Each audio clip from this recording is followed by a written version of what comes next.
Hello students, welcome back to the college studies Delhi University. आज हम पढ़ने वाले हैं, मतलब देखने वाले हैं पूरा solution of your regular question paper, and जो कि बहुत ही मोस्ट इंपॉर्टेंट क्वेश्चन बन जाते हैं। और दूसरा एक और क्वेश्चन पेपर मैंने मोस्ट इंपॉर्टेंट टॉपिक्स के नाम से या एमपी के पीवाईक्यू के नाम से डिस्कस कर रखा है। पीडीएफ में डाल दूंगा टेलीग्राम में। वो क्वेश्चन आप करके देखना। आपने नोट्स पढ़े हैं, आपने प्लेलिस्ट से पढ़ लिया है, वो आप कर पाओगे लास्ट ईयर का सोल का पेपर। ओके, तो ये अभी रेगुलर का पेपर है, इसमें थोड़ा सा हार्ड रख दिया था, तो उस लेवल के भी मैं पूरा सॉल्यूशन आपको प्रोवाइड करा देता हूं। और इसमें हम वही पेपर डिस्कस करने वाले हैं और आपको कॉन्सेप्ट बिल्कुल क्लियर हो जाएंगे। ये लास्ट टाइम रिवीजन है, ठीक है। तो इस डिस्कशन में मैं आपको बता रहा हूं कि कैसे लिखना है। ये मैंने थोड़ा शॉर्ट में रखा है यहाँ पे आंसर्स। तो क्वेश्चन नंबर 1, उसके चॉइसेस सब कुछ देखते चलेंगे। ओके, देखो ये आंसर्स आपको समझ में तभी आएंगे, आपकी बुद्धि में तभी आएंगे कि जब आप इस पीडीएफ को लाइन बाय लाइन रीड कर लोगे, एक दो बार पढ़ लोगे, यहां से समझ लोगे, ठीक है। तो तभी आपको समझ में आना है। और ये पीडीएफ आपको तभी मिलेगी जब आप 6.5 के सब्सक्राइबर क्रॉस करा दोगे। तो चैनल पे नए हो, अभी पहली बार आए हो, अभी सब्सक्राइब नहीं कर रखा है तो सब्सक्राइब कर लो और वीडियो को लाइक कर दो। तभी 6.5 के क्रॉस होंगे सब्सक्राइबर, तभी मैं ये पीडीएफ टेलीग्राम ग्रुप में डालूंगा, नहीं तो भाई काम चला लो। Okay, so define coordination, discuss the principle of effective coordination. Coordination क्या होता है? सिंक्रोनाइजेशन ऑफ एक्टिविटीज, मतलब कि सिंक कर देना। आपने देखा होगा ना, ईमेल में आता है सिंक करना। सिंक करने का मतलब क्या होता है कि साथ में साइमल्टेनियसली चीजों को चलाना, उनके ऊपर उनको रिलोड कराना और उनका कोऑर्डिनेशन बैठाना। यही सिंपल सा कोऑर्डिनेशन का मतलब है। Resources and efforts of the different individual and department to achieve common goal. तो इन सबका सिंक्रोनाइजेशन करा रहे हैं हम एक साथ में, ये सारे साइमल्टेनियसली फंक्शन कर सके बिना किसी को हिंडर करे हुए, मतलब बिना किसी को परेशान करे हुए। It is often called essence of management, ठीक है। एसेंस ऑफ मैनेजमेंट करके भी ये क्वेश्चन आ सकता है। ओके, तो आपको यही चीज इसमें लिख के आनी है, ठीक है। Rather than a separate function, as it permeates planning, organizing, staffing, directing, controlling, सब कुछ है ना। तो एक कंटिन्यूस प्रोसेस है, ठीक है। तो यहाँ पे इसके इफेक्टिव कोऑर्डिनेशन के प्रिंसिपल दे रखा है कि अर्ली अर्ली स्टेज पे हमें कर लेना चाहिए। कंटिन्यूस प्रोसेस होता है, डायरेक्ट कांटेक्ट में रहना चाहिए मैनेजर को, और जो सबऑर्डिनेट स्टाफ वगैरह है उनको डायरेक्टली कम्युनिकेट करेंगे तो मिसअंडरस्टैंडिंग नहीं होंगी। और रेसिप्रोसिटी, मतलब all factor in situation are reciprocal related, मतलब कोरिलेशन की तरह हो गया कि मान लो एक्स की वैल्यू चेंज होगी तो वाई की वैल्यू पे भी इफेक्ट पड़ेगा। Okay, now next is dynamism, मतलब कोऑर्डिनेशन के जो मेथड हैं वो चेंज होते रहते हैं इंटरनल और एक्सटर्नल फैक्टर्स की वजह से, और उसके एनवायरनमेंट की वजह से। लाइक गवर्नमेंट पॉलिसीज चेंज हो रही हैं तो ऑब्वियसली हमें बिजनेस पे इम्पैक्ट पड़ेगा उसका। इंटरनल कुछ मैटर हो गया, कोई प्रॉब्लम है या कोऑर्डिनेशन नहीं हो रहा, तो उसका इम्पैक्ट पड़ता है। ओके, देन इसमें बी क्वेश्चन आता है, हाथॉन एक्सपेरिमेंट को बताना है क्या होता है और वो कैसे कंट्रीब्यूट करता है मैनेजमेंट थ्योरीज के डेवलपमेंट में। तो एक्सपेरिमेंट जो ये होता है ना कि एक तरीके से कि सारे, मतलब रेदर देन फिजिकल कंडीशन और भी चीज़ों पे वो करता है। तो ये कंडक्ट कराई थी एल्टॉन माया ने, Fritz Roethlisberger at the Western Electric company में। और ये इल्यूमिनेशन एक्सपेरिमेंट किया, रिले असेंबली टेस्ट किया रूम, और बैंकिंग वायर ऑब्जर्वेशन रूम, ठीक है। तो ये सारा कुछ आप ऐसे सिंपल डाल सकते हो, और नोट्स में तो पढ़ाया ही है, वहाँ की चीज़ें लिख के आओगे तो वो ज़्यादा बेटर रहेंगी। ओके, क्योंकि वो बहुत ही रिसर्च और मेहनत से किया गया है, इसमें थोड़े कम एफर्ट्स लगे हैं। ओके, कंट्रीब्यूशन क्या है? कंट्रीब्यूशन इसमें क्या क्या किन चीज़ों का आ जाता है, ये बात कर रहा है कि कैसे कंट्रीब्यूट करता है मैनेजमेंट थ्योरीज के डेवलपमेंट में। तो सोशल फैक्टर्स देता है कि रेदर देन फिजिकल कंडीशन जैसे लाइटिंग और पे, इनसे हम उसको रिकॉग्निशन कितना दिए हैं, ग्रुप बिलोंगिंग कितनी है उसकी, मतलब उसको कितना एक तरीके से होता है ना कि आपको इज्जत कितनी दी जा रही है आपके वर्क प्लेस पे, तो आपको वो मोटिवेटेड रखता है, काफ़ी अच्छा लगता है। Informal groups highlight the power of informal work groups in the setting of production norms, ठीक है। तो उनकी भी काफ़ी ज़्यादा पावर होती है। हाथ ऑन इफेक्ट क्या होता है कि अगर इंसान को अच्छा फील होगा ना वर्क प्लेस पे, तो वो अच्छा, मतलब मेहनत करेगा, मेहनती बनेगा वो उस चीज़ से, अगर उसकी ऑब्जर्व्ड होगा, उसके काम को ऑब्जर्व किया जाएगा और केयर की जाएगी उसकी, ठीक है। And shift in theory, movement management focus from scientific management to human relation, ठीक है। तो हम मैनेजमेंट में जैसे साइंटिफिक की एक्सपेरिमेंट हुआ कि ये पॉजिटिव रिजल्ट आया तो भाई ऐसे कर लो, तो उसकी जगह हम ह्यूमन रिलेशन पे भी ध्यान दिया कि यार बंदे को कुछ और प्रॉब्लम हो सकती है जिससे प्रोडक्टिविटी नहीं आ रही, ठीक है। देन इसका ऑप्शनल जो पार्ट था, वैल्यू ओरिएंटेड होलिस्टिक मैनेजमेंट क्या होता है, भगवत गीता से क्या लेसन आए, ठीक है। तो वैल्यू ओरिएंटेड होलिस्टिक मैनेजमेंट ये लिख दिया है, जैसे कि ethical, spiritual, wisdom, social responsibility, सभी को इंटीग्रेट कर देता है मैनेजमेंट में, ठीक है, यहाँ सिर्फ हम प्रॉफिट के लिए नहीं बट कम्युनिटी के हाई पर्पस के लिए हम काम करते हैं। Then lesson of from the Bhagavad Gita, Bhagavad Gita से हमें क्या लेसन मिलते हैं? कर्मयोग, मतलब कि काम ही आपका पूरा मंदिर है, पूजा है, वही है। ठीक है, work focus on the duty action without attachment to the reward, कि वही कि फल की चिंता ना करो, बस तुम कर्म करते जाओ। यही हमें भगवत गीता सिखाती है। ऐसे ही तुम अपने काम में, कि आपका क्या रिजल्ट आएगा, क्या होगा, कितने पैसे मिलेंगे, इसकी चिंता मत करो, अपना काम करे जाओ। ओके, शीता प्रजना, ठीक है, इसमें इमोशनल स्टेबिलिटी, की इमोशनली स्टेबल रहना चाहिए। जो इनस्टेबल होगा वो कैसे ही अच्छा काम कर पाएगा। ठीक है, तो एक बैलेंस्ड होना चाहिए उसके बीच में। देन लोका समग्र, मतलब कि public welfare, like cooperate social responsibility, CSR, जो वो करते हैं। सारा कुछ नोट्स में और अदर वीडियोस में प्लेलिस्ट में पढ़ा रखा है। ये कॉन्सेप्ट्स आपको पढ़ने पड़ेंगे, ये जस्ट आपका रिवीजन चल रहा है। ओके, लीडरशिप बाय एग्जाम्पल, कि जो लीडर्स हैं वो एक एग्जाम्पल सेट करेंगे और फिर उसे लोग फॉलो करेंगे। एक एथिकल स्टैंडर्ड को मेंटेन करेंगे वो लोग। ओके, एक बेंचमार्क सेट करेंगे ऐसा। Explain the contingency approach to management, contingency approach क्या होती है, क्लासिकल मैनेजमेंट थ्योरी से कैसे अलग होती है। तो कंटिजेंसी थ्योरीज में सिचुएशनल अप्रोच की तरह इसे हम देखते हैं, और ये असर्ट करता है that there is no one best way to manage. ठीक ही, एक ही रास्ता नहीं है जिससे मैनेज होगा, मतलब बहुत सारी चीज़ें हैं। तो इंटरनल एक्सटर्नल सिचुएशन जो है वो कंटीजेंसीज यहाँ कहलाती हैं। अब आता है कि ये क्लासिकल थ्योरीज से कैसे अलग है। यूनिवर्सैलिटी, यूनिवर्सैलिटी का मतलब यहाँ आ जाता है कि क्लासिकल थ्योरी जैसे कि टेलर फेल वगैरह ने दी, तो वो क्लेम कर रहे थे मैनेजमेंट प्रिंसिपल्स में कि ये जो है वो यूनिवर्सल है, कि हर जगह अप्लाई हो जाएगा हर फील्ड में। बट कंटीजेंसी थ्योरी जो है वो क्या कहती है कि ये ना अडेप्टिव है, कि स्पेसिफिक सिचुएशन के लिए। लाइक कुछ भी ले सकते हो, कि अगर एडटेक है तो उसमें अलग मैनेजमेंट होगा, और कोई राशन की दुकान है तो उस पर अलग मैनेजमेंट होगा, सबकी टेक्निक अलग हो सकती है। ओके, रिजिडिटी एंड फ्लेक्सिबिलिटी, जो क्लासिकल थ्योरी है वो काफ़ी रिजिड है, बट कंटीजेंसी थ्योरी जो है उसमें फ्लेक्सिबिलिटीज़ हैं, और डायग्नोस कर सकते हैं आपने कहाँ प्रॉब्लम आई और उसको ठीक कर सकते हैं। फोकस कहाँ रहता है इसमें, क्लासिकल जो है थ्योरी वो फोकस करती है स्ट्रक्चर पे और एफिशिएंसी पे, बट कंटीजेंसी थ्योरी फोकस करती है on the fit between the organisation and its environment, कि हम उसके इन्वायरमेंट में और ऑर्गेनाइजेशन के बीच में कैसे फिट हो पा रही है।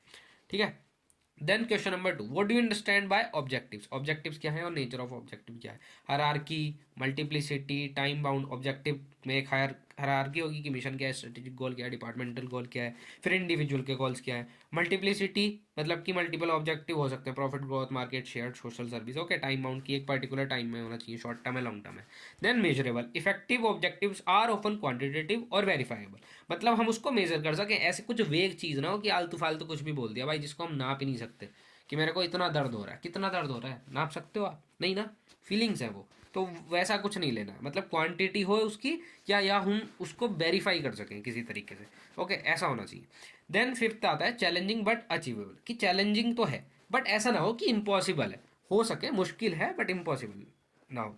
ओके, देन बी पार्ट आता है what is meant by bounded rationality in decision making. मैंने एक लास्ट वीडियो में बात की थी जब क्वेश्चन पेपर डिस्कस किया था, कि ये टॉपिक नहीं करा रखा है हमने प्लेलिस्ट में, तो इसको मैं तुम्हें अच्छे से बताता हूँ। तो बाउंडेड रेशनैलिटी क्या होती है? बाउंडेड रेशनैलिटी सिंपल शब्दों में हर्बर्ट साइमन ने बताया कि इसमें मैनेजर जो है ना वो गुड इनफ, जो भी अच्छी चीज़ यहाँ मतलब ज़्यादा से ठीक बढ़िया चीज़ निकाल लेंगे, रेदर देन ऑप्टिमल सॉल्यूशन। ठीक है, तो हाँ काम चलाओ हो गई बट ऑप्टिमल नहीं है, इतनी टू द पॉइंट नहीं है, because their ability to process information is limited. यहाँ बाउंडेड का मतलब यही है कि लिमिट कर दी चीज़ें। अब बाउंडेड बाय टाइम हो सकती है, या कॉग्निटिव कैपेसिटी हो सकती है, या डाटा ही इनकम्प्लीट है उनके पास। ठीक है, तो उससे बिल्कुल टू द पॉइंट रिजल्ट्स नहीं आ पाते, बट गुड इनफ कि हाँ काम चल जाएगा, ठीक ठाक है। ठीक है, तो बाउंडेड वर्सेस परफेक्ट रैशनैलिटी का जो कॉन्सेप्ट है उसमें यह है कि गोल में, अगर गोल के एस्पेक्ट में देखें तो परफेक्ट रैशनैलिटी जो है उसमें ऑप्टिमल सॉल्यूशन आएगा, मतलब मैक्सिमम सॉल्यूशन आएगा, बढ़िया रिजल्ट। ठीक है, बट बाउंडेड रेशनैलिटी में कि ठीक ठाक है, सेटिस्फाइंग है, ओके है, मतलब काम चल जाएगा अपना। बट इन्फॉर्मेशन के एस्पेक्ट में देखें तो परफेक्ट रेशनैलिटी जो है वो एज्यूम करती है कंप्लीट इन्फॉर्मेशन को, कि सारी इन्फॉर्मेशन लेके चले, बट बाउंडेड जो है वो एक्नॉलेज करती है इन्फॉर्मेशन इज ऑफन इनकम्प्लीट और कॉस्टली टू ऑब्टेन। अगर ज़्यादा महंगी इन्फॉर्मेशन है, कोई डाटा नहीं मिल रहा, तो हम थोड़े डाटा पे काम चला लेंगे भाई अपना, इसमें काम चलाओ वाली बात होती है बाउंडेड में। ठीक है, कॉग्निटिव पावर कैसी होती है? परफेक्ट रेशनैलिटी जो है वो एज्यूम करती है अनलिमिटेड मेंटल कैपेसिटी, कि बिल्कुल साहब एकदम से ध्यान में रखो सारी चीज़ें, दिमाग पूरी बुद्धि घुसा दो उसमें, ठीक है। बट बाउंडेड रिकॉग्नाइज करती है ह्यूमन कॉग्निटिव लिमिट्स, कि इंसान वो साइकोलॉजिकल इतना नहीं सोच सकता, वो इमोशनल फैक्टर्स को कंसिडर नहीं कर सकता, तो उस लिमिट्स को भी यहाँ कंसिडर कर लिया जाता है और ठीक ठाक से काम चल जाता है। और पार्ट में explain the concept of industry structure analysis. अब इसमें ना हमें स्ट्रक्चर देखना है कि लाइक कॉन्सेप्ट इसका पूरा है, पोर्टर के 5 फोर्सेस हैं और ये 5 के 5 फोर्सेस मैंने पढ़ा रखे हैं, वीडियो रोक के एक बार पढ़ लो, आगे बढ़ते हैं, ठीक है। Then define the term micro environment, ये कॉन्सेप्ट भी नहीं पढ़ाया था क्योंकि आई थॉट ऑफ कि इतना इंपॉर्टेंट नहीं है, बट ऑप्शनल में आ गया, चॉइस में आ गया, तो पढ़ लेते हैं एक बार कि क्या पता आ जाए, माइक्रो या मैक्रो आ सकता है, ठीक है। मैक्रो जस्ट इसका उल्टा कर देना, माइक्रो मैं आपको बता रहा हूँ। Describe its component in brief, तो डेफिनेशन क्या है माइक्रो एनवायरनमेंट की, ये कंसिस्ट करता है इंटरनल फैक्टर सारे, consist the factors of company immediate vicinity that directly affect the ability to the serve its customer, ठीक है। तो मतलब जो डायरेक्ट काम हो रहा है ना, direct operation inside the company, जो कि उसके कस्टमर को इफेक्ट कर रही है, तो वो माइक्रो एनवायरनमेंट का पार्ट हो जाता है। अब इसमें कंपोनेंट क्या है, कंपनी खुद, internal department, finance, HR, research and development, suppliers भी माइक्रो एनवायरनमेंट में आ जाते हैं, प्रोवाइड करते हैं जो कि resources need to produce goods, तो इसकी जगह आप गवर्नमेंट डाल सकते हैं अगर मैक्रो की बात होगी तो, ठीक है। देन थर्ड आता है मार्केटिंग इंटरमीडिएटरीज, तो इसमें क्या है, रीसेलर, डिस्ट्रीब्यूटर फर्म्स हो जाती हैं, एजेंसीज हो जाती हैं, ओके। कस्टमर में टारगेटेड मार्केट, कंज्यूमर है, हमारा बिजनेस है, कोई भी गवर्नमेंट, मतलब जो कंज्यूम कर रही है गवर्नमेंट से, जो गवर्नमेंट का कोई पार्ट हमारी सर्विस को कंज्यूम कर रहा है तो वो आएगा। बट अगर पॉलिसी मेकिंग की बात चल रही है तो वो माइक्रो में आएगा, वो बाहर हो जाती है हमारे उससे, ठीक है। लाइक कॉम्पिटिटर भी आ जाएंगे इसी में, लाइक पेप्सी, कोका कोला, तो ये माइक्रो एनवायरमेंट में ही है खुद के। देन पब्लिक, पब्लिक मतलब group with an interest in the company, like media, financial institutions होते हैं, लोकल कम्युनिटी होती है, तो उनका जिनका इंटरेस्ट है तो वो सब माइक्रो में आते हैं। लाइक देन थर्ड आता है what is organisational design, organisation का हमारा डिज़ाइन कैसा होना चाहिए, तो ऑर्गेनाइजेशन का डिज़ाइन जो है हम इसमें एडजस्ट करते हैं, like it is the process of constructing and adjusting an organisation structure to achieve its goals, ठीक है। हमें गोल अचीव ही करना है तो हम उसे कंस्ट्रक्ट करेंगे और एडजस्ट करेंगे। Then it involves decision about work specialisation कर देंगे, डिपार्टमेंट्स बना देंगे और चेन ऑफ कमांड रखेंगे, स्पैन ऑफ कंट्रोल रखेंगे, सेंट्रलाइज कर देंगे कुछ जगहों पे, कुछ जगह पे डिसेंट्रलाइज करेंगे, फॉर्मलाइजेशन भी करेंगे, ओके। तो ये सारी चीज़ें हम करते हैं। इन सब का मतलब तो पता होगा ना कि किसी स्पेसिफिक फील्ड में स्पेशल है बंदा, उसको प्रो है वो इस चीज़ में, ठीक है। और डिपार्टमेंटाइजेशन की लाइक सारे मैनेजमेंट के लोग इधर चले जाएंगे, एचआर वाले वहाँ चले गए, फाइनेंस वाले एक तरफ चले गए, और जो लेबर फोर्स, वर्क फोर्स है वो अलग चली गई। चेन ऑफ कमांड की एक सुपरविजन दिया जा रहा है कि ये ऐसे करना है, स्पैन ऑफ कंट्रोल कि कितने टाइम में वो चीज़ें होंगी और कैसे वो होंगी, ठीक है। सेंट्रलाइजेशन मतलब सारी पावर एक इंसान के हाथ में दे दी और वो कंट्रोल कर रहा है। फॉर्मलाइजेशन, ठीक है। तो ये सारी चीज़ें ग्रुप्स वगैरह बना दी, formal groups, teams. Then factor influencing design, अब कौन कौन से फैक्टर डिज़ाइन को इन्फ्लुएंस करते हैं। स्ट्रैटेजी क्या होगी, मतलब structure follow strategy, innovation strategy जो है वो फ्लेक्सिबल स्ट्रक्चर फॉलो करती है। अब कोई और स्ट्रैटेजी हो तो वो उसका कुछ और स्ट्रक्चर हो सकता है, रिजिड हो सकता है कि भाई ऐसे ही रहेगा, चेंज नहीं कर सकते बाद में। साइज क्या होगा, बड़ा होगा, छोटा होगा, टेक्नोलॉजी कौन सी यूज़ होगी, जैसे कि mass production required different structure than custom unit. अब कस्टम यूनिट लाइक बना रहा है तो उसमें मतलब अलग टेक्नोलॉजी चाहिए, अलग काम में अलग टेक्नोलॉजी, तुम्हें भी पता है इतनी बात। Environment, stable environment suit mechanistic structure, dynamic environment require organic structure. अब कोई स्टेबल इन्वायरमेंट है तो उसमें मैकेनिस्टिक स्ट्रक्चर हमें चाहिए, और डायनेमिक मतलब इन्वायरमेंट बहुत ज़्यादा चेंज हो रहा है तो उसमें ऑर्गेनिक स्ट्रक्चर चाहिए, ओके। तो अगला आ जाता है explain in brief the principle of organisation, unity of command, scalar chain, span of control, सब बता रखा है, ये सारा कुछ करा रखा है आपको नोट्स में, और पीडीएफ में प्रोवाइड करा रखी है, नोट्स आप खरीद सकते हैं, और एमपीए की प्लेलिस्ट में सब पढ़ा रखा है, ओके। आई होप आपने पढ़ लिया होगा, ये सारी चीज़ें आपको पता होंगी। एक बार इस पर एक साइड हाथ रख के इसको रिकॉल करके देखो। Then question number 4, question number 4 क्या आता है कि explain the importance of leadership in management, leadership की क्या इंपॉर्टेंस है मैनेजमेंट में, ये भी सब करा रखा है। डिस्कस डिफरेंट लीडरशिप स्टाइल क्या है, ठीक है। इंपॉर्टेंस इसमें अगर बात करें तो लीडरशिप जो है वो इंस्पायर करती है, इन्फ्लुएंस करती है एम्प्लॉय को कि वो अच्छे से काम करें टुवर्ड्स द गोल, अच्छा पैसा मिल जाएगा, मॉरल उनका बढ़ता है, मोटिवेशन आती है, एक्शन इनिशिएट होता है लीडरशिप के थ्रू, ओके। ये सब सारी चीज़ होती है। और स्टाइल क्या हो सकते हैं, ऑटोक्रेटिक, डेमोक्रेटिक, मतलब डेमोक्रेटिक में पार्ट सब लेंगे, ऑटोक्रेटिक में एक ही है, हाई कंट्रोल होगा, पार्टिसिपेशन कम होगा।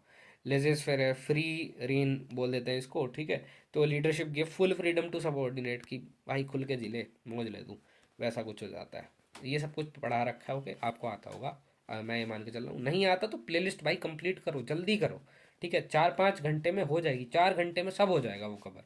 इतना बड़ा नहीं है, कोई ऐसे भारी नहीं है ये सब्जेक्ट, हो जाएगा आसानी से। Explain managerial control and elaborate on it's process.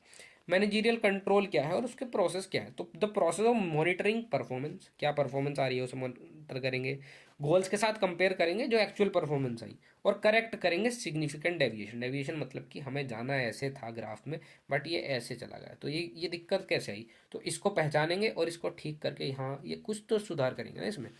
Then process इसका क्या होता है कि हम स्टैंडर्ड सेट करेंगे कि हमें ये करना है, देन परफॉर्मेंस को मेजर करेंगे, फिर एक्चुअल स्टैंडर्ड्स के साथ कंपेयर करेंगे, जो हमने सेट करा और एक्चुअल को स्टैंडर्ड के साथ मतलब कंपेयर करेंगे, और फिर करेक्टिव एक्शन लेंगे कि क्या सिग्निफिकेंट चेंजेस हम कर सकते हैं, ठीक है। देन इसी की चॉइस में जो ए पार्ट आता है वो है मैस्लो नीड हायरार्की थ्योरी। क्या है, सारी थ्योरी करा रखी हैं इसमें। Physiological like food shelter salary देखी जाती है, safety job security health insurance है कि नहीं, तो मतलब कि तो इसमें ह्यूमन नीड्स पे ज़्यादा ध्यान जाता है कि हायरार्की में वो सारी चीज़ें अरेंज हो किसी भी वर्क प्लेस पे, तो ये सारी चीज़ें होनी चाहिए, और एस्टीम सोशल सेल्फ एक्चुअलाइजेशन ये सब कुछ उसे मिल पा रहा है कि नहीं। Then explain the role of financial ratios, like financial ratios होते हैं ना, liquidity ratio, solvency ratio, profitability ratio, तो इन सब का क्या होता है, ठीक है, तो इनका क्या रोल है और कैसे वो असिस्ट करते हैं परफॉर्मेंस इवोल्यूशन में, इवैल्यूएशन में, ठीक है। तो रेशियोज जो है वो सारी कॉम्प्लेक्स जो फाइनेंशियल डाटा है उसको सिंप्लीफाई कर देता है, और उससे हम ऑर्गेनाइजेशन की हेल्थ को एक्सेस कर लेते हैं, असेस कर लेते हैं, ठीक है। तो असिस्टेंस इन इवैल्यूएशन कैसे देता है, लिक्विडिटी रेशियो मान लो हमने निकाला, तो वो करंट, जैसे कि करंट रेशियो है, मतलब इसमें हम शॉर्ट टर्म डेट, हमारा शॉर्ट टर्म की क्या उधारी है वो कर लेंगे, ठीक है। सॉल्वेंसी रेशियोज में क्या आएगा, हम लॉन्ग टर्म फाइनेंशियल स्टेबिलिटी कितनी है वो मेजर कर लेंगे। प्रॉफिटेबिलिटी रेशियो में क्या आएगा कि हम कितना प्रॉफिट जनरेट करने वाले हैं, और एक्टिविटी रेशियो में क्या आएगा कि लाइक इन्वेंट्री टर्नओवर जैसी चीज़ है। असेस हाउ एफिशिएंटली और effectively assets are used. Conclusion, they provide a quick health check, तो हेल्थ चेक के लिए यूज होती है, पूछा गया था ना क्यों होती है। देन क्वेश्चन नंबर 5 आता है आपका अटेम्प्ट एनी थ्री, इसमें 3 अटेम्प्ट करने हैं, बट मैं आपको चारों बताऊंगा, पांचों बताऊंगा। इफेक्टिव डेलीगेशन ऑफ अथॉरिटी, आपने अच्छे से डेलीगेट कर दिया अथॉरिटी को, कैसे करेंगे, delegation is transfer of authority, पता है ना कि एक बंदा है, हमने काम को अथॉरिटी को कि भाई मेरा काम ये तू करेगा ये करेगा, मतलब एक तरीके से वो दे दी, मैं तो आपको इनफॉर्मल वे में समझा रहा हूँ ऐसे। तो डेलीगेट कर दी अपनी रेस्पॉन्सिबिलिटी दूसरे बंदे के साथ शेयर कर दी, ठीक है, पावर डेलीगेट कर दी, अथॉरिटी डेलीगेट कर दी, from a superior to a subordinate to perform a specific task. For it to be effective there must be some conditions, जो कि कंडीशन है लाइक क्लैरिटी, क्लियर होनी चाहिए कि आपको डेफिनेशन की आपको क्या एक्सपेक्टेड रिजल्ट्स हैं, ठीक है। Parity, authority granted must match the responsibility, जिसको अथॉरिटी दी है वो उसकी रेस्पॉन्सिबिलिटी के साथ मैच हो, कि बंदा था फाइनेंस का और उसने उसको काम आपने एचआर कर दिया, वो नहीं हो पाएगा। एब्सोल्यूटनेस ऑफ अकाउंटेबिलिटी, मतलब वो अकाउंटेबल हो, मतलब उसी पे रहेगी अकाउंटेबिलिटी कि भाई तूने काम किया तो तू ही, तेरी ही जवाबदेही है, कुछ गड़बड़ हुई तो तेरी ही जवाबदेही है, कुछ अच्छा तूने कर दिया, टास्क बढ़िया परफॉर्म कर दिया तो भाई रिवॉर्ड भी तेरे को ही मिलेगा, ओके, अकाउंटेबल तो ही है। Support, provide necessary resources and trust, okay. तो हम ये सारी चीज़ें इसको रिसोर्सेज और ट्रस्ट भरोसा रख के एक किसी को हम वो देते हैं ना कि हाँ तेरे को अथॉरिटी दी है इस काम की।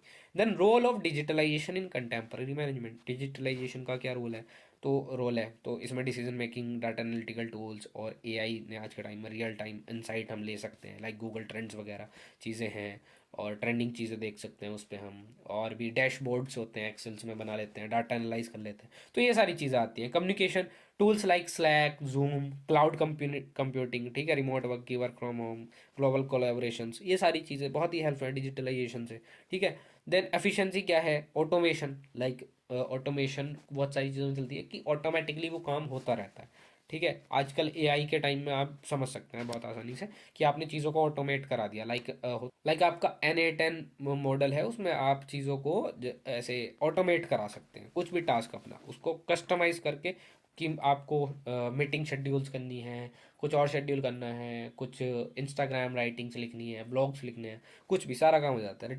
रिपीटेटिव टास्क को मतलब बार बार वो खुद से ऑटोमेट करता रहता है, तो इससे एरर और पैसा बच जाता है। कस्टमर रिलेशन, CRM, मतलब कि ये एक सिस्टम है जिसमें सोशल मीडिया अलाउ करती है पर्सनलाइज्ड कस्टमर इंगेजमेंट, ओके। और देन आता है C part, that is entrepreneurship and its role in economic development. तो जॉब क्रिएशन है, इनोवेशन है, वेल्थ बनाता है, रीजनल जहाँ भी सेटिंग करेंगे हम स्टार्टअप वगैरह की, तो वहाँ का डेवलपमेंट होगा, वहाँ के लोगों को जॉब्स मिलेंगी, ठीक है, वहाँ कुछ इनोवेशन हो रही है, वहाँ की कंडीशन अच्छी हो जाएंगी, ठीक है। Then PERT and CPM in project management. Like project management तो ये हो गया कि हम किसी प्रोजेक्ट को मैनेज कर रहे हैं, प्रोजेक्ट कुछ भी हो सकता है, ठीक है। PERT क्या है? Program evaluation and review technique. Program को हम इवेलुएट करेंगे और रिव्यू कर लेंगे उसको। तो ये यूज होता है प्रोजेक्ट मैनेजमेंट में विद अनसर्टेन टाइम फ्रेम्स, की कुछ भी टाइम फ्रेम हो सकता है, लाइक रिसर्च एंड डेवलपमेंट। तो ये फोकस करेगा टाइम पे। Use 3 time estimate, like optimistic, pessimistic and most likely, कि होता रहता है, कभी कभी होता है और सबसे ज़्यादा होता है, ठीक है। तो ये 3 इसमें चीज़ें आ जाती हैं। इसका एक फॉर्मूला भी होता है, अगर आप डिटेल में जाना चाहते हो तो इसका फॉर्मूला भी याद कर दो। नेक्स्ट आता है CPM, क्रिटिकल पाथ मेथड। तो इसमें हम प्रोजेक्ट्स में इसको यूज़ करते हैं कि लाइक एक प्रोडक्ट को कितनी एक्टिविटीज़ है, जैसे उसमें A एक्टिविटी होगी, B एक्टिविटी होगी, C एक्टिविटी होगी, तो इसमें हमें लॉन्गेस्ट पाथ देखना होता है और सबसे कम से कम टाइम कहाँ पे लग रहा है, ठीक है। तो वो क्रिटिकल पाथ मेथड होता है, जिसमें हम लाइक फोकस करते हैं कॉस्ट टाइम ट्रेड ऑफ्स पे, मतलब यहाँ टाइम पे ज़्यादा ध्यान होता है। तो ये होता है the longest sequence of task determining the project duration. तो हमने एक, मैं तुम्हें एक पाथ बना के दिखाता हूँ। ओके, तो एक टास्क हमारा ये है, दूसरा हमारा ये है। एक हमारा हुआ ये ऐसे, A से B गया, B से C गया, C से D गया और D से E फाइनल एक्टिविटी पे पहुंचा। और दूसरी जगह हमारा काम हो रहा है ऐसे, A से B गया, B से D गया और D से डायरेक्ट E पहुंच गया। तो सबसे कम टाइम आपको बताओ कहाँ लग रहा होगा? सबके बीच में 1-1 सेकंड का टाइम लग रहा है, ठीक है, ठीक है। यहाँ कितना हो गया? 1 2 3 4, यहाँ 4 सेकंड का टाइम लगा। यहाँ कितना लगा? 1 2 3, यहाँ 3 ही सेकंड का टाइम लगा। तो इसमें हमें क्या पता था? Longest sequence of task. तो क्रिटिकल पाथ कौन सा आएगा? पहला वाला आएगा जो हमने ये बनाया था, A B C then D और ये E। तो ये क्रिटिकल पाथ हो गया हमारा, ठीक है। तो ये क्रिटिकल पाथ होता है, आप ऐसे एग्जाम्पल दे सकते हैं। और अगर इसका आपको PDF चाहिए तो अभी आपको क्या करना है? सब्सक्राइब करना है चैनल को। नीचे सब्सक्राइब बटन होगा, उस पर क्लिक कर दो, वीडियो को लाइक कर दो, दोस्तों को शेयर कर दो, सोल के ग्रुप्स में शेयर करो, ठीक है। 6.5 के सब्सक्राइबर चाहिए मेरे को आज के आज, अभी के अभी। ओके, देन मैं आपको फ्री में PDF यार प्रोवाइड करा दूंगा। नहीं तो ये PDF 50 रुपये में आपको दी जाती, ठीक है। फ्री में मैं आपको PDF दे रहा हूँ। Okay, thanks for watching, best of luck for your exam. और अच्छे से करो, पढ़ते रहो, कीप वॉचिंग, कीप स्टडिंग, और फिर अब एग्जाम देके अपनी लाइफ एंजॉय करो।